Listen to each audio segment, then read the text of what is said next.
नमस्कार मित्रों, मैं ब्रिजेंद्र सिंह। हमारे YouTube चैनल उपन्यास कहानियां में आपका स्वागत है। आप सुन रहे हैं श्री लाल शुक्ल का उपन्यास राग दरबारी का भाग 27।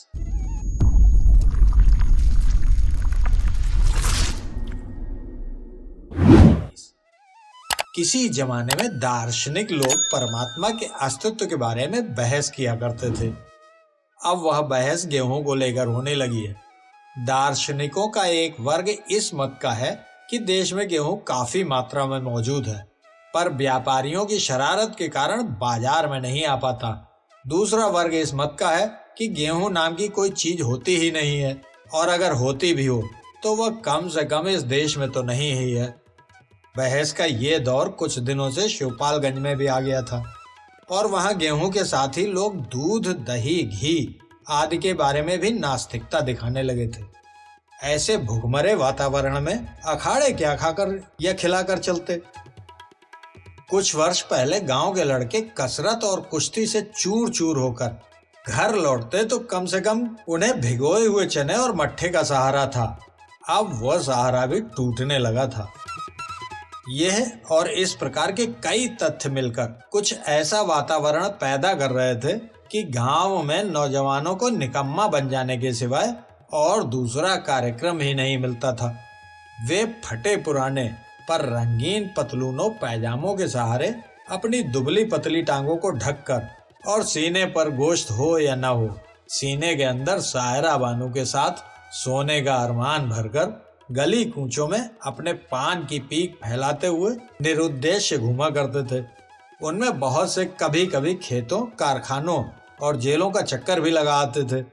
जो वहां जाते हुए हिचकते थे वे स्थानीय कॉलेजों में बांगड़ूपन की शिक्षा ग्रहण करने के लिए चले जाते। वे कॉलेज प्रायः किसी स्थानीय जननायक की प्रेरणा से शिक्षा प्रचार के लिए और वास्तव में उसके लिए विधानसभा या लोकसभा के चुनावों की जमीन तैयार करने के उद्देश्य से खोले जाते थे, और उनका मुख्य कार्य कुछ मास्टरों और सरकारी अनुदानों का शोषण करना था। यह कॉलेज सिर्फ जमाने के फैशन के हिसाब से बिना आगा पीछा सोचे हुए चलाए जा रहे थे, और यह निश्चय था कि वहां पढ़ने वाले लड़के अपनी रियाया वाली हैसियत को छोड़कर कभी ऊपर जाने की कोशिश करेंगे और ऊंची नौकरियां और व्यवसाय जिनके हाथ में है उनके एकाधिकार को इन कॉलेज की ओर से कोई खतरा नहीं पैदा होगा। जो भी हो, इस हल्ले में अखाड़े खत्म हो रहे थे और गांव के नौजवानों का शारीरिक विकास अब उनके मानसिक विकास के स्तर पर आ गया था। इस दृष्टि से शिवपालगंज में एक अखाड़े का होना और उस पर कई लड़कों का नियमित रूप से आना एक महत्वपूर्ण तथ्य है। कहने की जरूरत नहीं, ये बद्री पहलवान की वजह से था। वे कई सालों से अखाड़े पर पहुंचकर कसरत करते, अपने पट्ठों को कुश्ती लड़ाते, और जब वे किसी को पटक कर उसके शरीर के किसी भाग को घायल कर देते तो माना जाता था कि वह अब पूरा पहलवान हो गया है। कई दिन कसरत करने और कुश्ती लड़ने के बाद किसी पट्टे का कराहते हुए घर लौटना इस बात का सबूत था कि वह अपने दीक्षांत समारोह से डिग्री लेकर वापस आ रहा है। अखाड़े से दो पहलवान झूमते हुए निकले। एक तो बद्री थे, दूसरे छोटे। दोनों की खोपड़ियां घुटी थीं। उन पर पसीने की मदद से मिट्टी का पलस्तर जैसा चढ़ गया था। गर्दन पर पीछे की ओर गैंडे जैसी झुर्रियां। दोनों ने लंगोट की पट्टी आगे हाथी की सूंड की तरह लटका ली थी। सकरी पट्टी के दोनों ओर संक्षिप्त अंडकोश ब्रह्मांड में प्रदर्शित हो रहे थे। पर जिस तरह कला के नाम पर हेनरी मिलर और D.H. लॉरेंस की अश्लीलता को माफी मिल जाती है, उसी तरह भारतीय व्यायाम के नाम पर इन दोनों पहलवानों को यह सब दिखाने की छूट मिल गई थी। छोटे पहलवान का दीक्षांत समारोह कई साल पहले हो चुका था, पर शायद अब उन्होंने कोई पोस्ट ग्रेजुएट डिग्री पाई थी और इसलिए वे रह रहकर बहुत धीरे से कराह उठते थे। पर आत्मसम्मान के कारण वह कराह मुंह से हाय न बनकर लंबी सांस के साथ हाव के रूप में निकलती थी। बद्री चुपचाप उनके साथ चल रहे थे, जैसे इन बातों से उनका कोई सरोकार ना हो। आज छोटे को बद्री पहलवान ने धोबी पाट के दांव से चित्त किया था। इस दांव का प्रयोग करने वाले पहलवान को एक ऊंची दर्जे के कवि की तरह से काम करना पड़ता है। रविंद्रनाथ ठाकुर ने अपनी विजयिनी नामक कविता में एक औरत के जलाशय में नहाते समय कामदेव आदि कुछ पात्रों की अद्भुत कल्पना की है। धोबी पाट लगाने के पहले पहलवान को उससे भी अधिक अद्भुत कल्पना करनी पड़ती है कि यह अखाड़ा नहीं बल्कि एक आकर्षक जलाशय है। शमीरन प्रोलाप बोकितो छिलो प्रच्छाय शगन पल्लव शयन तले। उस वातावरण में वह अपने को एक धोबी के रूप में देखता है और अपने प्रतिद्वंदी को किसी औरत के पेटीकोट की शक्ल में। फिर उसके हाथ को खींचकर अपनी पीठ की ओर से कंधे पर लाते हुए जिस तरह धोबी पत्थर पर कपड़ा फटकता है, वह उस अखाड़े के बीच पटक देता है। पटकते समय उसे यह ध्यान रखना पड़ता है कि पेटीकोट इस तरह गिरे कि उसका सामने वाला हिस्सा ऊपर रहे, यानी प्रतिद्वंदी जब पटका जाए तो वह चित्त गिरे। इसके बाद विजय विजय महान विजय। शत्रुजानुपाति बोझ निर्भाग अवश्य भरे नत शिरे। बद्री पहलवान ने आज छोटे को पटकने में कुछ ज्यादा कल्पना लगा दी थी। ये सोचकर कि यहाँ अखाड़ा नहीं तालाब है, उन्होंने ये भी सोच लिया कि यह अखाड़े की मेड़ नहीं बल्कि घाट का पत्थर है। नतीजा ये हुआ कि जिस समय पहलवान ने चित्त होकर अखाड़े के ऊपर छाए हुए प्रच्छाय शगन पल्लव देखे तो उनकी निगाह के आगे चिंगारियां से उड़ रही थी। उनकी कमर के नीचे का हिस्सा अखाड़े के बाहर और ऊपर का अखाड़े के भीतर था और कमर टूटी नहीं थी, तो ये उसकी बेहयाई थी। बद्री पहलवान अगर छोटे के उस्ताद न रहे होते तो वे इस वक्त आंख से आंसू और मुंह से फेना गिराते हुए उन्हें हजारों गालियां दे रहे होते, पर उस्ताद का लिहाज करके वे इस समय चुप थे और जब चुपचाप चलना कठिन हो जाता तो वे मुंह से एक हाव निकाल देते थे। पर विपत्ति यहीं नहीं समाप्त होनी थी। चलते चलते बद्री पहलवान ने पूछा, क्यों जी, उस दिन तुम जोगनाथ की गवाही में क्या क्या कहे आए? कौन साला जोगनाथ का गवाह था? मैं तो पुलिस की गवाही देने गया था। छोटे ने लापरवाही से का दर्द दबाकर दिया। बद्री ने शांतिपूर्वक कहा, सीधी बात कही जाए तो सीधे जवाब दो, साले बहनों को बीच में मत घसीटो। तो कौन टेढ़ा टेढ़ा चल रहा है? छोटे ने कहा, पर आवाज कुछ दबी हुई थी। बद्री पहलवान ने इस निरर्थक बात को अनसुना कर दिया। पूछा, तुमने गवाही में बेला के बारे में क्या कहा था? कहना मुझे क्या था, जो मुंह में आया कह दिया। बद्री पहलवान बड़ी मुलायमियत से बोल रहे थे। उन्होंने छोटे का हाथ पकड़कर पूछा, उसकी जोगनाथ से कुछ सांठ-गांठ है क्या? छोटे ने अपना हाथ धीरे से खींच लिया। उंगली पकड़कर पहुंचा पकड़ा जाता है और पहुंचा पकड़कर धोबी पाट के सहारे आदमी को चित्त किया जाता है। ये वे अभी देख चुके थे। बात टालने के लिए बोले, मैं क्या जानूं किसकी किससे सांठ-गांठ है। गांव में चारों तरफ अरहर के खेत हैं, कौन किससे लाग लपेट करता है, मैं कहां कहां झांकता फिरूं। बद्री पहलवान उसी तरह मुलायमियत के साथ बोलते रहे। उन्होंने पूछा, पर तुमने तो कहा था कि तुमने बेला को जोगनाथ के साथ सटर पटर वाली हालत में देखा है। कहने से क्या होता है? बद्री पहलवान अचानक खड़े हो गए। आवाज को कड़ी करके बोले, होता क्यों नहीं है? कहा था कि नहीं, बोलो। छोटे पहलवान को अब कुछ शंका हुई। उनकी आवाज से आत्मविश्वास की खनक जाती रही। जैसे शाश्वत साहित्य लिखने वाला क्रांतिदर्शी साहित्यकार भी रेडियो के अहलकारों के सामने झिझक कर बात करता है, उसी तरह छोटे बद्री पहलवान के आगे सकपका गए। माफी मांगते हुए बोले, कहा क्यों नहीं था गुरु, पर कहने को तो बहुत कुछ कहा था। अदालत की गवाही का मामला, जो मुंह में आया कहते चले गए, कौन सच बोलना था। बद्री पहलवान कुछ देर अंधेरे में चुपचाप खड़े रहे, कुछ नहीं बोले। जो काम कोई भी पहलवान आसानी से नहीं कर सकता वही करते रहे, यानी कुछ सोचते रहे। छोटे अब और भी सकपका गया। झिझकते झिझकते बोला, गुरु किस सोच विचार में पड़ गए?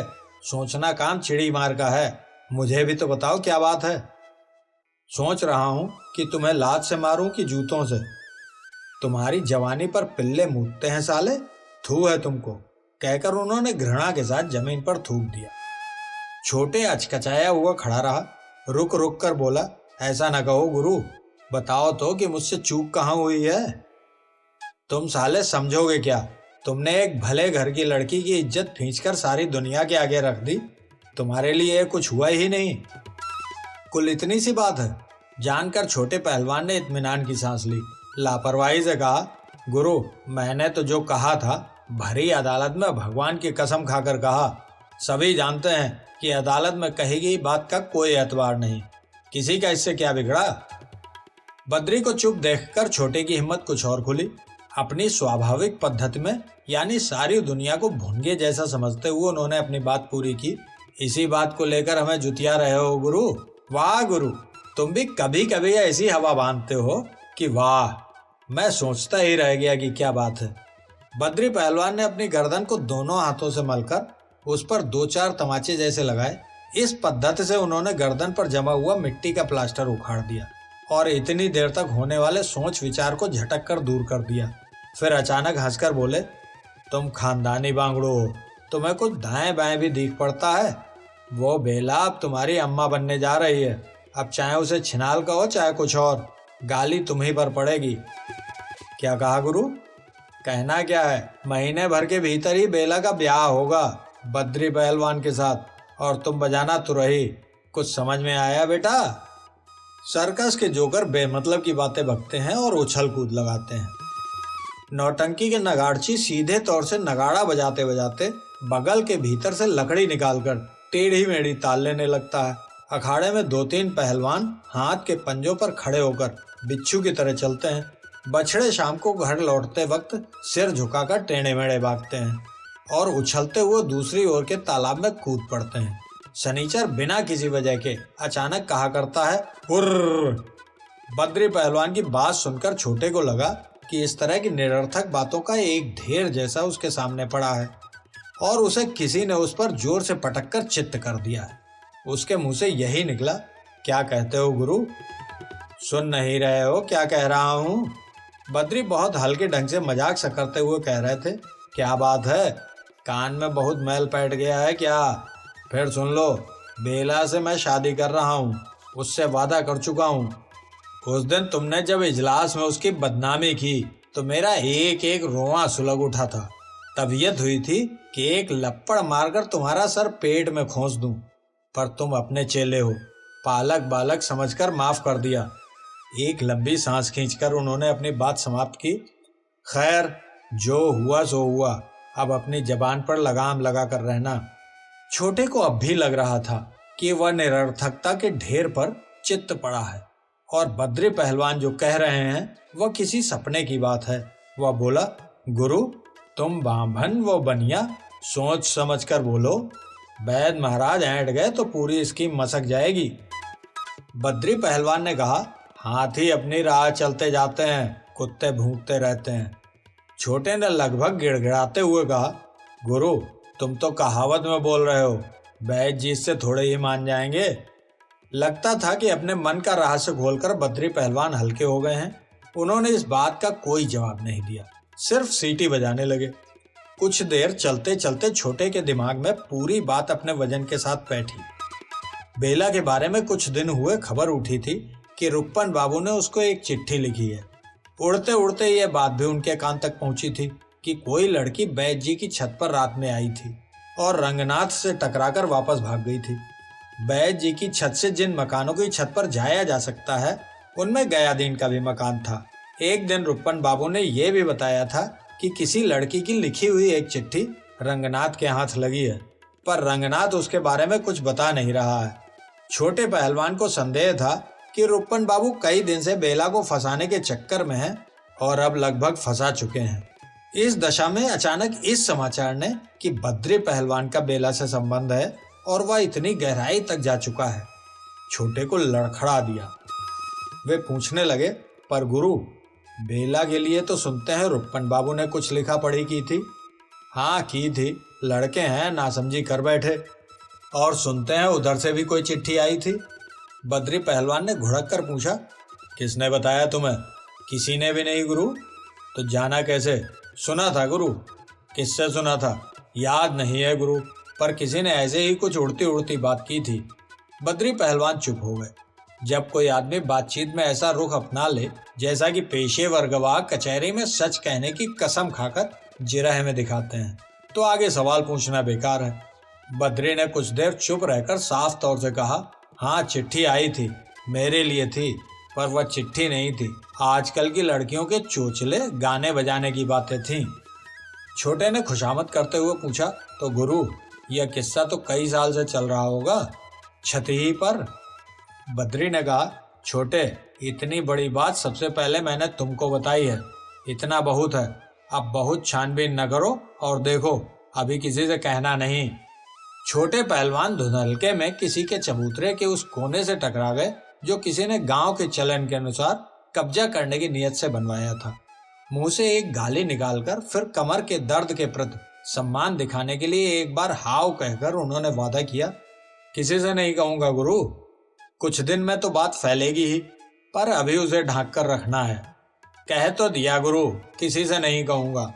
कुछ देर बाद बद्री पहलवान हंसने लगे, बोले, पर वाह रे छोटे, तुमने भी क्या जोड़ मिलाया। बेला जोगनाथ से सांठ-गांठ करेगी। हो, साला दमड़ी के गुड़ जैसा है। बेला उसका हाथ पकड़ ले तो रिरियाने लगेगा। उसी से तुमने भिड़ा दिया बेला को। रहे तुम खड़ूस के खड़ूस। छोटे पहलवान की कमर में एक हुक सी उठी, लगा धोबी पाट देकर उन्हें किसी ने दोबारा पटक दिया है। एक दूसरे से अलग होने के पहले बद्री ने फिर छोटे को आगाह किया कि अभी मेरे और बेला के संबंधों का कहीं जिक्र मत करना। छोटे ने निष्ठापूर्वक गोपनीयता की शपथ ली, पर वह शपथ गोपनीयता की उन सभी शपथों जैसी थी जो राजभवनों में ली जाती हैं। और परिणाम स्वरूप दूसरे दिन ही बद्री पहलवान को कई ऐसे लोग मिले जो उन्हें बदली हुई नजरों से देख रहे थे।